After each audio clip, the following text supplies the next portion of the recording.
नमस्कार साथियों, मैं हरीश खंडवाल मनकी आप सभी का मनकी की कलम यूट्यूब चैनल पर हार्दिक स्वागत अभिनंदन करता हूं। साथियों,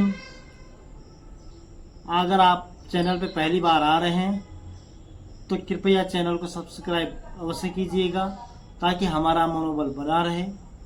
हम इसी तरह की वीडियो, इसी तरह की जानकारी आप तक साझा करते रहें। और यदि वीडियो आपको अच्छी लगती है तो लाइक, कमेंट, शेयर अवश्य कीजिएगा। शेयर करने में ये होता है कि अन्य को भी आपकी यह जानकारी पहुंच जाती है, बहुत ज़्यादा काम नहीं होता है।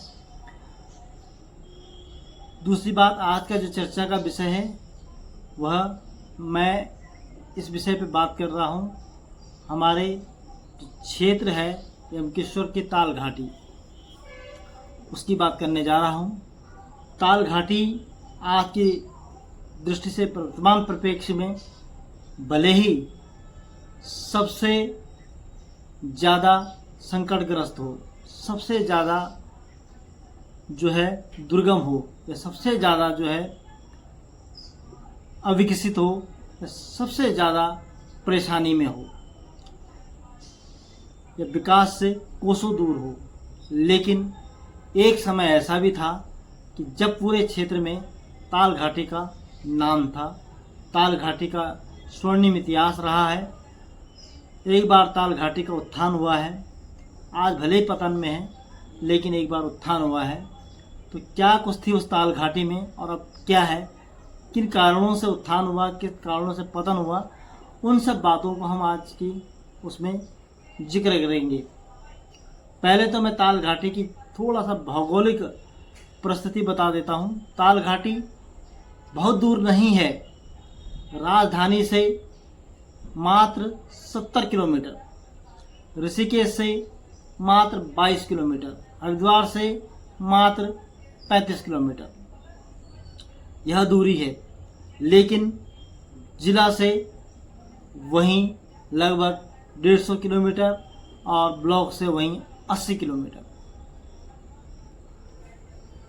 तो यह स्थिति है हमारी ताल घाटी की। और यहाँ पर जो भौगोलिक परिस्थिति है, यहाँ पे बरसात में 4 महीने वाहन नहीं चलते, सड़कें नहीं रहती हैं। 8 महीने नदी के रास्ते जो है कच्ची सड़क के माध्यम से यहाँ पहुँचा जाता है, जबकि यह सड़क आज की नहीं है, 1951 की है। आज़ादी के बाद जो पूरे यमकेश्वर क्षेत्र में कहीं सड़क नहीं थी, तब ताल घाटी में सड़क थी, लेकिन उसके बावजूद भी आज यहाँ सड़क की सुविधा नहीं है। इस पे भी हम बात करेंगे आगे। हम बात करेंगे प्रशासनिक भौगोलिक क्षेत्र की। अगर जो क्षेत्र पंचायत है, प्रशासनिक व्यवस्था के आधार पे जो व्यवस्थाएं बनाई गई हैं ग्राम पंचायतों की, क्षेत्र पंचायतों की, जिला पंचायतों की, तो यह ताल घाटी अपने आप में कई ग्राम पंचायतों, कई न्याय पंचायतों और कई क्षेत्र पंचायतों से जुड़ी हुई है। हम पहले बात करेंगे ग्राम पंचायत की।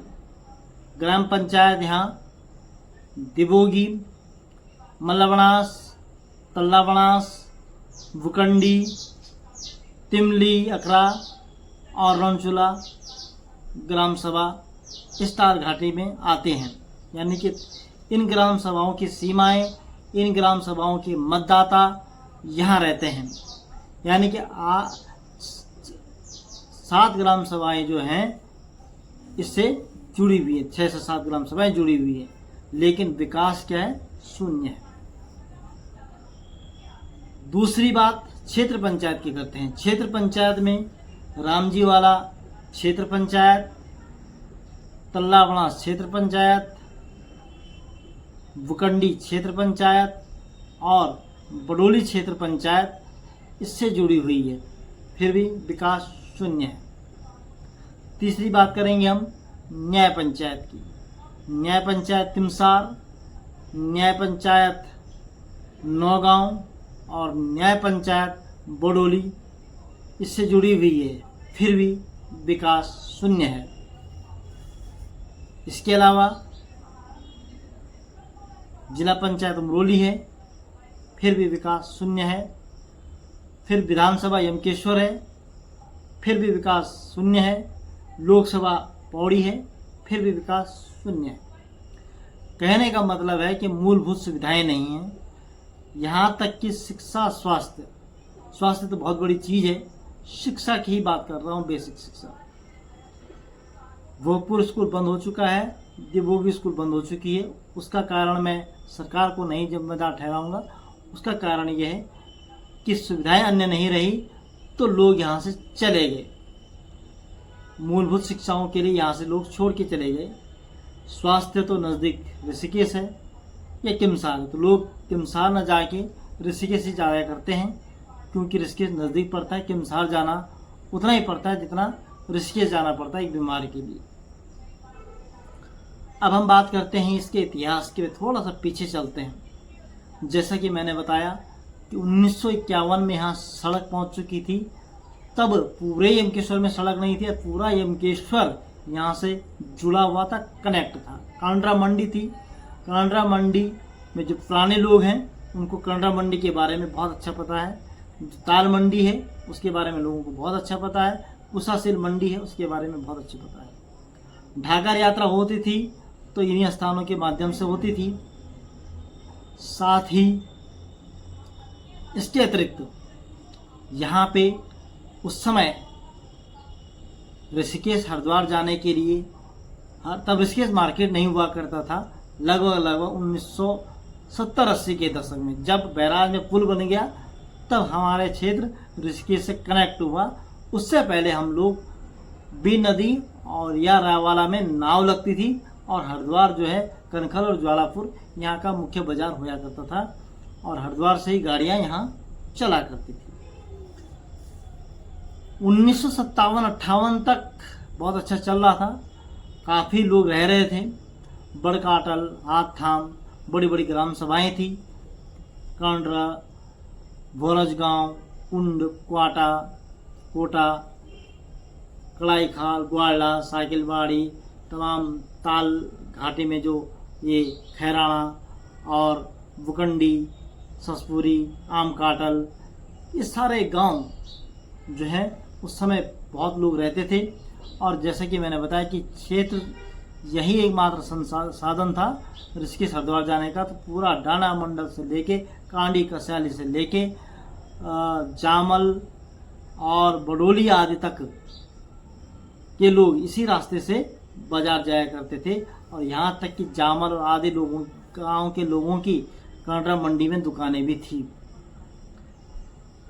1957-58 में कांडी के श्री जगमोहन सिंह नेगी जी वन मंत्री बनते हैं। वन मंत्री बनने के बाद उनके पास टारगेट आता है कि जंगल बढ़ाने, क्षेत्र में सिविल सेम के जंगल लगाने हैं।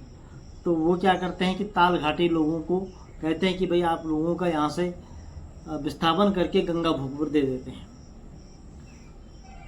लेकिन ताल घाटी में सिर्फ ताल घाटी के लोग नहीं थे, बल्कि उस समय दिवोगी और पूरे क्षेत्र में किमसार, रामजीवाला, तल्ला बनास, मल्ला बनास आदि की ज़मीनें भी नीचे थी और वो खेती करने आया करते थे। तो किमसार के या डाना मंडल के या अन्य जगह के लोगों ने श्री जगमोहन सिंह नेगी जी के पास शर्तें रख दी कि हम तभी जाएंगे, यहाँ से प्लान तभी करेंगे ताल घाटी के लोग जब उनके ये सुविधाएं होंगी। हम ज़मीनें तभी देंगे कि जब ये सुविधाएं होंगी। क्योंकि ताल घाटी दिक्कतें ताल घाटी के लिए थी, लेकिन ज़मीनें उनकी भी थी, क्योंकि ज़मीन उनकी भी जान थी, इसलिए उन्होंने शर्तें रख दी। 3-4 बार की वार्ता हुई, कोई भी सफल नहीं हो पाई। आखिर में एक दिन जगमोहन सिंह नेगी जी कांड्रा में आते हैं। उस समय कांड्रा मैंने जैसे बताया कि एकमात्र जहाँ संसाधन थे गाड़ी पहुँचती थी, अन्य जगह पे नहीं आती थी। उस समय दुगड्ड से कांडी के लिए रोड बन रही थी, पौखाल तक शायद आ गई थी। तो जगमोहन सिंह नेगी जी ने कई बार बताया, कई बार लोगों को समझाने का प्रयास किया, लेकिन कुछ तथाकथित बुद्धिजीवी लोगों ने इस चीज़ को मना कर दिया वहाँ जाने के लिए। और उस समय जो तत्कालीन डीएम थे, जिला मजिस्ट्रेट थे, वो भी कांड्रा में आए थे वन मंत्री के साथ में, और उन्होंने कहा भाई आज डिसीजन ले लो, निर्णय ले लो, क्या करना है। हुआ ये कि जब लोग तैयार नहीं हुए तो आखिर में एक जनसभा को संबोधित करते हुए जगमोहन सिंह नेगी जी ने कहा कि आज मौका है, देख लीजिए। तो फिर उन्होंने कहा अगर कोई और गांव का इच्छुक हो तो बताइए। तो तब बड़काटल के श्री आत्माराम शर्मा जी ने हाथ खड़ा किया। उनके साथ एक दो लोग और थे। उन्होंने कहा साहब हमको दे दीजिए, हम भूमि बदलाव हम कर देंगे, हमको गंगा भोगपुर दीजिए और हम वहाँ चले जाएंगे, आप बड़काटल में जंगल लगा लीजिए। तो बड़काटल हाथाम और थाम जो जगह थी, जो भोगपुर स्कूल है उसके अगल बगल पूरी जगह थी, ये गाँव थे, आज कौड़िया में लोग बसे हुए हैं। तो उन्होंने कहा कि ठीक है हम जाने को तैयार हैं। उन्होंने कहा आप चलने को तैयार हो पक्का? बोला हाँ जी हम तैयार हैं।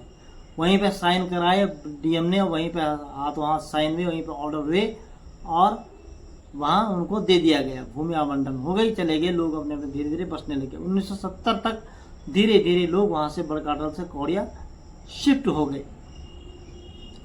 अब इधर बड़काटल गांव खाली होता है, प्लान का दौर शुरू हो जाता है ताल घाटी से नीचे की ओर। अभी तक प्लान नहीं था, प्लान यहाँ से शुरू, पटकथा यहाँ लिखी जाती है। उसके बाद धीरे धीरे क्या होता है कि कांडी की रोड अब धीरे धीरे दमराड़ा और पोखर खाल होते हुए आगे बढ़ने लग जाती है। काफ़ी समय तक बिनक के पास या इधर कहीं रोड काफ़ी समय तक लंबित रही, फिर धीरे धीरे आगे बढ़नी शुरू हुई और उधर से जो लोग थे वो उधर जुड़ गए, उधर के संपर्क में आ गए और इधर आना बंद हो गया। रणचूला आगे, रणचूला नौगांव तक के लोग इधर आ रहे थे, बाकी बडोली और दमराड़ा उधर के जितने भी लोग थे वो उधर कनेक्ट हो गए। होना स्वाभाविक था क्योंकि सड़क वहाँ पहुँच चुकी थी। उसके बाद फिर धीरे धीरे धीरे धीरे आगे समय बढ़ता रहा। कुशासील मंडी खत्म हो गई। दिल्ली का रास्ता जो था वो उधर लोग जाने लगे तो कुशासील मंडी खत्म हो गई। अभी ताल मंडी और कंडा मंडी अभी है। फिर डाना मंडल में 1997 के करीब 98-99 में जो सड़क पहुंच गई तो वहाँ का भी कनेक्शन यहाँ कट गया, यहाँ लोग आना बंद हो गया। अब लोग उधर से ऊपर जाने लग गए तो धीरे धीरे कनाडा मंडी समापन की ओर लोग भी यहाँ से धीरे धीरे कनाडा के लोगों को जो भूमि बदलाव दिया था, ग्वाल्डा के लोगों को भूमि बदलाव में कौड़े मिल गए, उन्होंने वहाँ मकान बनाने शुरू कर दिए, लोग वहाँ जाना शुरू हो चुके। अब कनाडा मंडी की दुकानें धीरे धीरे धीरे धीरे धीरे जो ख़त्म हो गई। जहाँ 25-30 गाड़ियाँ एक समय में चलती थी वहाँ 2 गाड़ियाँ, 1 गाड़ियाँ, 3 गाड़ियाँ, 4 गाड़ियाँ रह गई। और एक धीरे धीरे आज कनाडा मंडी पिछले आपदा में पूरी तरह समाप्त हो गई, ताल मंडी पूरी तरह समाप्त हो गई, वो सभ्यता ही खत्म हो चुकी है। अब यकीन नहीं आता कि ताल मंडी और कनाडा मंडी में कभी ऐसे भी लोग रहा करते थे, ऐसी भी भीड़ होती थी। आज स्थिति ताल घाटी की ऐसी है कि बरसात के समय में यहाँ ऐसे हो जाता है कि जैसे पुराने ज़माने में लोगों को अंडमान निकोबार जेल की सज़ा काटने के लिए भेजा जाता था, ऐसे ही 4 महीने लोग यहाँ जेल की सज़ा जैसे काटते हैं। अभी भी यहाँ पर मूलभूत सुविधाएं नहीं, जैसे मैं पूर्व में बता चुका हूँ। अभी भी कुछ लंबित मांगे हैं जिनका मैं बार बार जिक्र करते हैं। धारकोट जुलडी मोटर मार्ग बनना बहुत ज़रूरी है। इसी के साथ ऑल वेदर जो हम विंध्यवासिनी की मांग कर रहे हैं उसका बनना बहुत ज़रूरी है। तीसरी बात, तालेश्वर महादेव को पर्यटन से जोड़ना जरूरी है, विंध्यवासिनी मंदिर को पर्यटन से जोड़ना जरूरी होगा। चौथी बात, जो कांडा खाल से जो खैराना मोटर मार्ग है उसका डामरीकरण होना जरूरी है। इधर से जो धारकोट से हमारे सागलबाड़ी तक रोड आ रखी कटी हुई है, धारकोट जुलडी मार्ग का 10 किलोमीटर बना हुआ, उसका भी डामरीकरण होना जरूरी है। इसी के साथ ये मूलभूत सुविधाएं अगर होती हैं तो ताल घाटी में पुराने वो दिन बहुर सकते हैं, ऐसे हम उम्मीदें करते हैं। हमेशा कम वोटर होने के कारण, कम जनमानस होने के कारण जनप्रतिनिधियों का यहाँ के प्रति निराशा का ही भाव रहा, इसलिए रहा कि मतदाता नहीं है।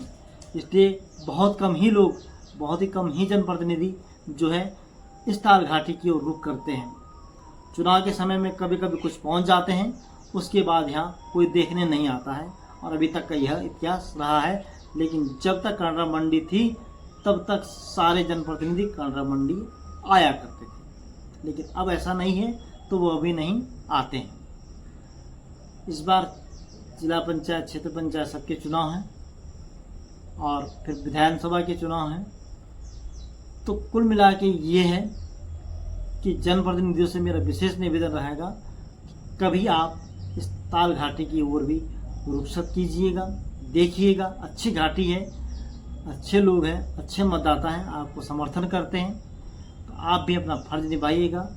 धारकोट जुलोडी मोटर मार्ग हो, चाहे कांडाखर खेड़ा मोटर मार्ग हो, चाहे हमारे ऑल वेदर जो विंध्यवासिनी को कनेक्ट करना है कौड़िया से बी नदी से, वह मार्ग हो, और चाहे ये बुकंडी वाला मार्ग हो, चाहे हमें ब्लॉक से जोड़ने वाली बात हो, इन सबको हमारी आवश्यकताएं हैं और इन आवश्यकताओं पे विचार किया जाना आवश्यक है।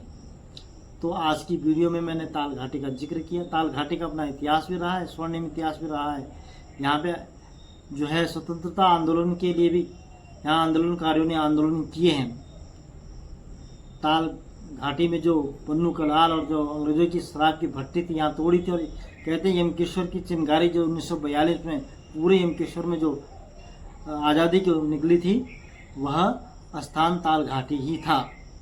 आज भले ही यह घाटी वीरान हो चुकी हो, वो अलग बात है, समय समय की बात है, लेकिन ताल घाटी का अपना इतिहास स्वर्णिम रहा है और हम भी गर्व करते हैं कि हम ताल घाटी के वासी हैं। तो इसी तरह के जो अन्य क्षेत्रों की जगह जानकारी है हम आप तक साझा करेंगे। फिर मिलते हैं कल एक नई वीडियो के साथ, एक नई जानकारी के साथ। तब तक के लिए आप सभी का हृदय तल से आभार। धन्यवाद।